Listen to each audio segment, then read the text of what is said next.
Hamilton's Ferrari cut across the timing beam at 348 kilometers per hour, but it wasn't the speed that froze McLaren's pit wall. It was the stability trace.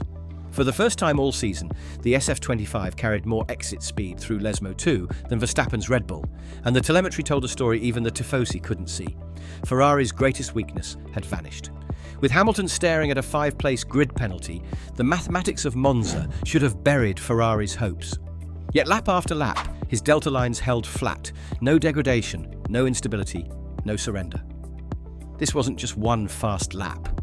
It was a message. A reborn Hamilton had turned Ferrari's most fragile weapon into a machine capable of dictating a championship fight. And as the engineers realised what the data implied, the question became terrifyingly clear. Had Ferrari just solved the one flaw Red Bull couldn't counter? The Ferrari SF25 wasn't supposed to behave like this at Monza. Coming into the weekend, simulations projected that Red Bull and McLaren would still hold a 2 to 3 tenths per lap advantage, largely because Ferrari's package had struggled with rear-end stability on low downforce setups. The numbers were sobering. In Hungary, Hamilton had reported rear slip angles peaking at 7.2 degrees through turn 11, far outside the optimal window. And by Zandvoort, the rear degradation rate over a 10-lap stint was nearly double that of Norris. Yet at Monza, the data streaming back to Maranello told a completely different story. With the new ultra-low drag rear wing, combined with subtle suspension geometry tweaks, Hamilton was able to carry 246 km per hour out of Lesmo Two lap after lap without a single correction on steering input. From the pit wall, the effect was astonishing. Engineers who had spent months fighting thermal degradation saw tyre surface temperatures stabilise within 5 degrees across the rear axle. Unheard of for Ferrari this season. That stability didn't just deliver raw lap time, it changed Hamilton's entire approach to driving. Instead of making micro adjustments to catch the car on exit, he was free to experiment with braking points and energy deployment strategies, inching the limit of the car's performance window wider with every lap. To the untrained eye, it looked effortless. But within the garage, every overlay of telemetry revealed why Hamilton had been pushing for this very rear wing spec since Barcelona testing. The psychology mattered just as much as the engineering. Charles Leclerc, usually Ferrari's one-lap specialist, admitted privately that Hamilton's consistency through sectors 2 and 3 was something he couldn't quite replicate. In Formula One, that kind of acknowledgement is rare and dangerous, because once a driver begins to feel like their teammate sees a different picture through the same corners, confidence fractures. And at Monza, in front of the Tifosi, that fracture could turn into a full-blown shift in Ferrari's internal hierarchy. The real question wasn't whether Hamilton had unlocked Ferrari's car. It was whether the balance he'd found in practice could survive the brutal reality of Sunday's Grand Prix. And that answer would depend not on Ferrari's setup, but on Hamilton's execution under the weight of history. The most telling moment of the weekend didn't happen at full throttle. It happened in the Ferrari garage late Friday evening. As engineers reviewed the overlays from FP2, Charles Leclerc stood quietly behind the monitors, arms folded, watching Hamilton's lap, traces play out in neon green against his own. The differences weren't enormous. 2 tenths in Sector 2, a handful of kilometers per hour, more in corner exit speed. But the consistency was devastating. Hamilton's 10-lap run showed deltas within 0.18 seconds lap to lap, while Leclerc's fluctuated by as much as 0.6. Those numbers may look small, but in Formula One psychology they are massive. Over a 53-lap race, Hamilton's steadiness projected into a 15-second swing without even factoring strategy. For Leclerc, the problem wasn't just that Hamilton was faster. It was that Hamilton looked comfortable. His radio chatter was light, almost playful, discussing brake migration settings and energy deployment with the tone of a driver who felt entirely in control. Leclerc's own feedback carried more urgency, front-end bite, rear instability, oscillations under braking into variante della roggia. The garage could hear the difference. And when a team hears one driver in sync with the car and the other still searching, the balance of power begins to tilt. Ferrari has long been a team of politics as much as performance. In 2022, Leclerc was the clear number one. By 2023, Carlos Sainz's victories forced the team into awkward compromises. Now in 2025, with a 7-time world champion in red, the dynamic is shifting again. Leclerc remains the long-term Ferrari project, Italian, young, and deeply embedded in Maranello's DNA. But Hamilton's arrival has changed the tone. His data-backed authority, his ability to translate instability into solutions, and his composure with the Tifosi have given him a level of influence that is almost managerial. In meetings, engineers now lean toward Hamilton's suggestions. And while Leclerc still carries speed, Hamilton is carrying conviction. The danger for Ferrari isn't just losing harmony between their drivers. It's what happens when internal hierarchy shifts mid-season. At Monza, in front of their home fans, a visible split in confidence could alter Ferrari's approach to strategy calls. Which driver gets the undercut? Which car gets the optimized tyre offset? And if that trust begins to fracture now, it won't just decide Monza. It could dictate who Ferrari backs in the final 8 races of the season. The next test wouldn't come in the garage. It would come in qualifying, where raw pace strips away psychology and reveals whether Leclerc could reassert himself, or whether Hamilton's rebirth in red would turn into something much more permanent. Qualifying at Monza is always a chess match played at 340 km per hour. Slipstream trains, tyre prep laps, and perfectly timed outlaps often matter as much as raw pace. For Ferrari, the challenge was multiplied by Hamilton's 5-place grid penalty from Zandvoort. No matter how fast he was, the best he could line up was 6th. The strategic question inside the garage became clear. Should Hamilton sacrifice qualifying glory for race day optimization, or should he take pole as a statement of authority and momentum? On paper, Ferrari's data pointed toward a conservative approach. With Hamilton's race simulations averaging 1 minute 25.7 seconds over his 10-lap run, just 0.2 off Red Bull's projected race pace, the numbers suggested starting 6th was far from catastrophic. At Monza, overtakes are plentiful with DRS, and Ferrari's low-drag setup gave Hamilton the straight-line advantage to cut through the midfield. Yet Hamilton himself pushed the team to attack, qualifying with everything available. "We maximise every session," he told his engineer Riccardo Adami over the radio, the confidence almost casual. The lap he delivered in Q3 was breathtaking. Through the first sector, he was only 3rd fastest, clocking 343 km per hour into the Rettifilo. But in Sector 2, he unleashed the precision we'd seen in practice. Lesmo 1 exit speed, 244 km per hour, fastest of the day. Ascari. No correction, no lift. A clean line that gave him a purple middle sector by 0.27 seconds. By Parabolica, the Tifosi were already on their feet. Hamilton crossed the line with a 1 minute 20.112 seconds, the quickest Ferrari lap at Monza since the hybrid era began. The crowd erupted, the garage erupted, but on the timing screens, reality set in. Pole position was his, yet the penalty meant he would line up 6th. That paradox perfectly captured Ferrari's dilemma.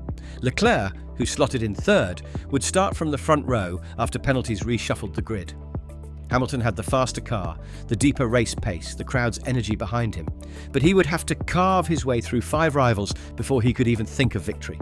The qualifying result posed a brutal question for Ferrari's strategists. Should they build Sunday's race around Leclerc's track position, or Hamilton's superior long-run data? That decision would not only shape Monza, but could signal to the paddock who Ferrari truly considered their lead driver. And when the lights went out on Sunday, we got the first glimpse of the answer. When the 5 lights went out at Monza, Ferrari faced the kind of strategic dilemma that defines seasons.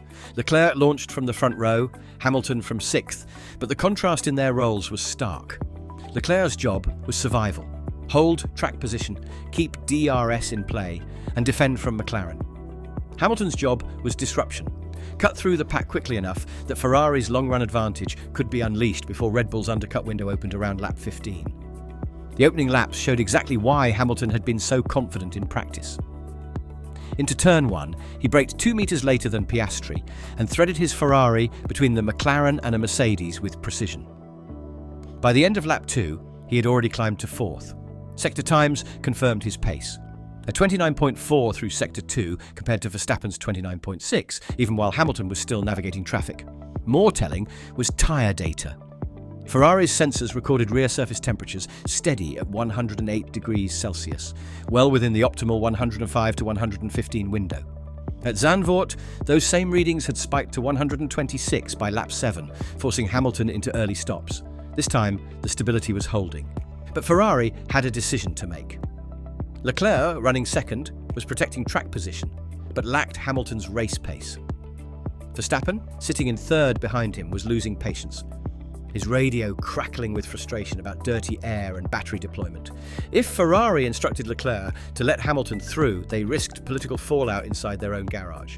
If they didn't, they risked handing Red Bull a free pass via strategy.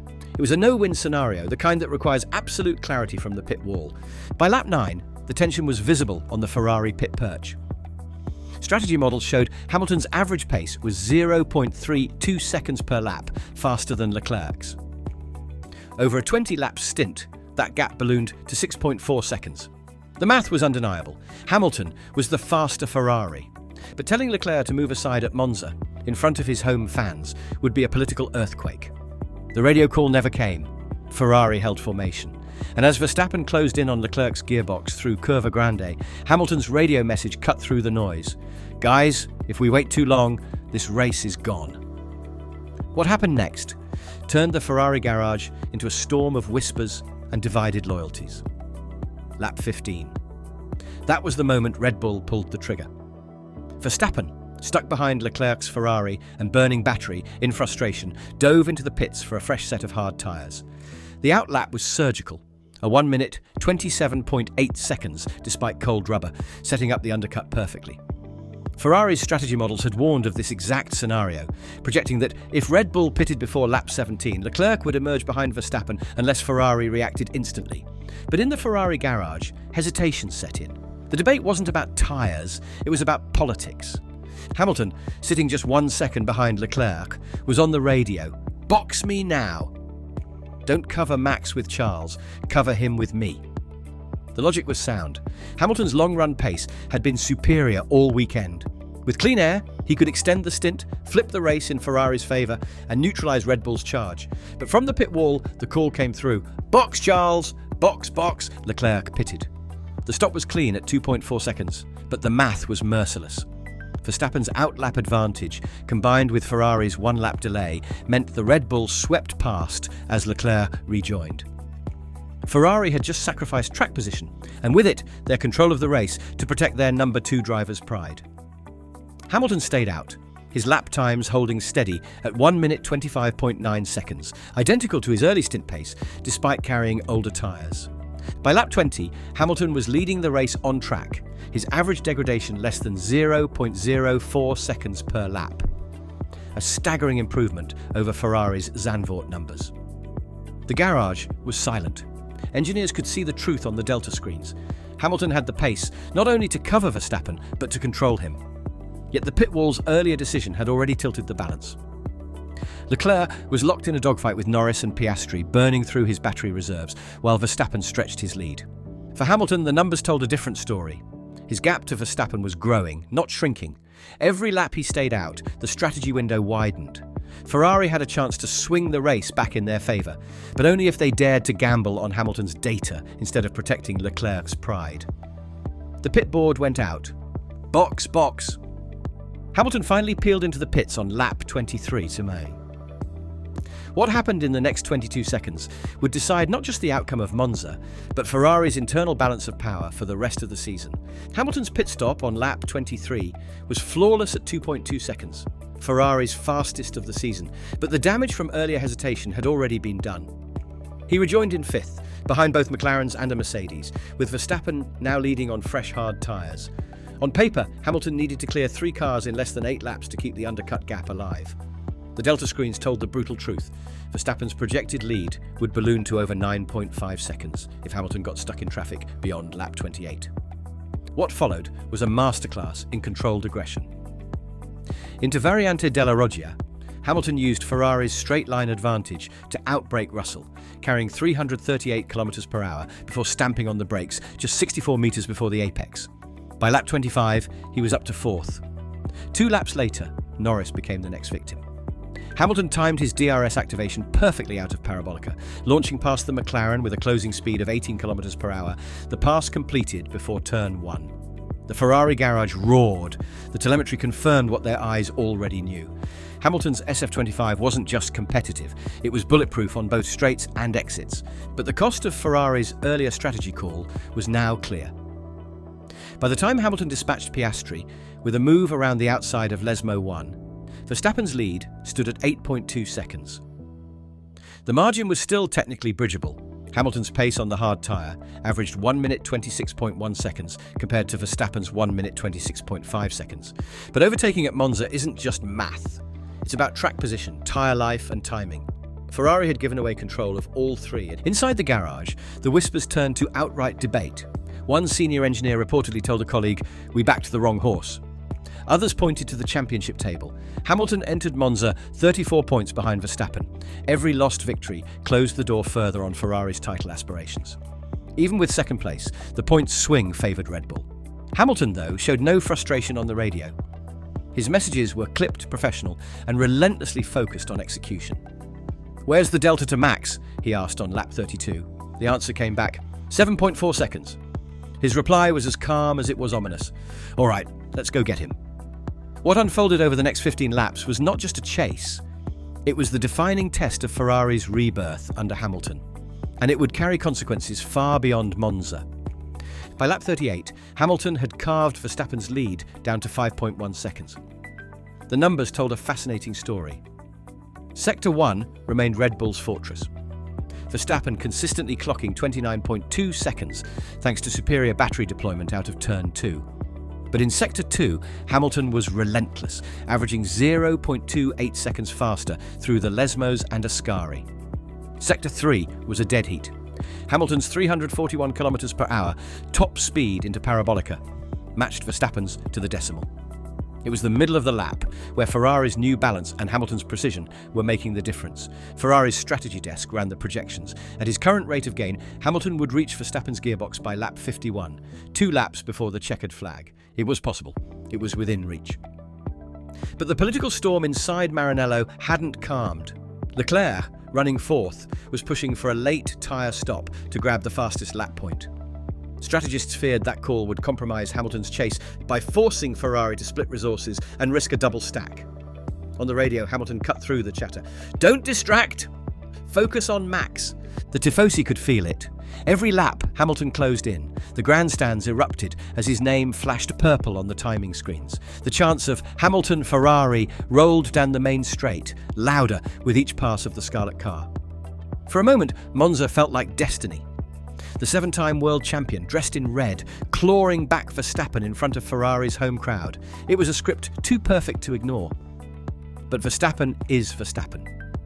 With 10 laps to go, he adjusted his brake balance forward by 2% into Variante Ascari, shaving the rear tyre wear that had been creeping into his stints. His lap times stabilised at 1 minute 26.3 seconds, holding Hamilton's charge to a crawl. On lap 47, Hamilton's radio betrayed the first crack of frustration. "I need more battery on the straights." Ferrari responded that deployment was already maxed. The ERS package couldn't sustain more without risking thermal limits. By lap 50, the gap had frozen at 2.9 seconds. The chase had been brilliant, the execution clinical, but the tools were not enough. Hamilton crossed the line second, 2.7 seconds adrift of Verstappen, a result that was both triumphant and devastating. Ferrari had proven they could match Red Bull at Monza, yet their own hesitation, one radio call, one pit stop too late, had cost them victory. The points swing was cruel. Verstappen extended his lead to 42 in the Drivers' Championship. McLaren, with Norris in third, close to within 27 of Ferrari in the Constructors. And inside Maranello, the whispers about the wrong call had become impossible to ignore. The question wasn't whether Hamilton had transformed Ferrari. That much was undeniable. The real question was whether Ferrari's politics would allow him to finish what he had started. But when the dust settled, Ferrari's result at Monza was a paradox. On paper, second and fourth looked respectable. In the garage, it felt like a loss. Hamilton's long-run pace had validated every piece of feedback he'd been pressing into the car since Barcelona. Aero balance shifts, suspension geometry tweaks, and rear stability fixes. The SF25, that had been a liability just 2 weeks earlier, was suddenly a weapon capable of trading blows with Red Bull. Yet the decision to cover Verstappen with Leclerc, rather than Hamilton, left engineers muttering about a victory given away. Inside Ferrari, the political implications were seismic. Leclerc had delivered points, but not the performance. Hamilton had delivered performance, but not victory. And the team's inability to prioritise one over the other raised uncomfortable questions. Who was Ferrari building their championship around? The constructors' fight demanded unity. The driver's title demanded clarity. Monza exposed that Ferrari had neither. For Hamilton, the weekend was still transformative. He had walked into Monza in red for the first time, stared down Verstappen, and proven that Ferrari were no longer outsiders in the championship fight. His presence reshaped not just the car, but the atmosphere. The Tifosi, who had once doubted whether an outsider could carry their hopes, left Monza chanting his name. And for Hamilton himself, it marked the moment his Ferrari project became real. Not just a dream move, but a campaign with teeth. The numbers underlined the stakes. Verstappen now led the Drivers' Championship by 42 points. Norris, consistent and opportunistic, sat just 18 behind Hamilton. And Ferrari, despite their upgrades, trailed McLaren by 27 in the Constructors. Every decision from here would matter. Every pit stop, every tyre offset, every call on the pit wall. Monza wasn't just a race lost. It was a warning shot, proof that Ferrari had the pace to win, but still lacked the conviction to seize it. The fallout left a single haunting question hanging over Maranello. Would Ferrari's politics cost them the title before Hamilton even had the chance to fight for it? Hamilton's Monza weekend was one of the most significant Ferrari performances in a decade. He turned a fragile package into a weapon, posting sector times that erased Ferrari's Achilles heel, and delivering stint consistency that stunned even his own engineers. Yet the result, second place, underlined the fine margins of Formula One. Ferrari's hesitation, their unwillingness to prioritise Hamilton in the critical pit window, swung the race away from them. The paradox is stark. Ferrari now know they have a car capable of challenging Red Bull, but their internal dynamics may stop them from converting that knowledge into victories. What Monza proved beyond any doubt is that Hamilton's feedback and driving style have elevated Ferrari to a level they haven't touched in years. Whether that progress translates into silverware depends not on Hamilton, but on Ferrari's willingness to back him fully. So here's the dilemma Ferrari can't ignore. Do they commit to Hamilton as their undisputed leader, risking political fallout with Leclerc, or do they continue to balance loyalty and compromise, even if it means losing the championship? Is Ferrari's greatest obstacle still their car, or their own indecision?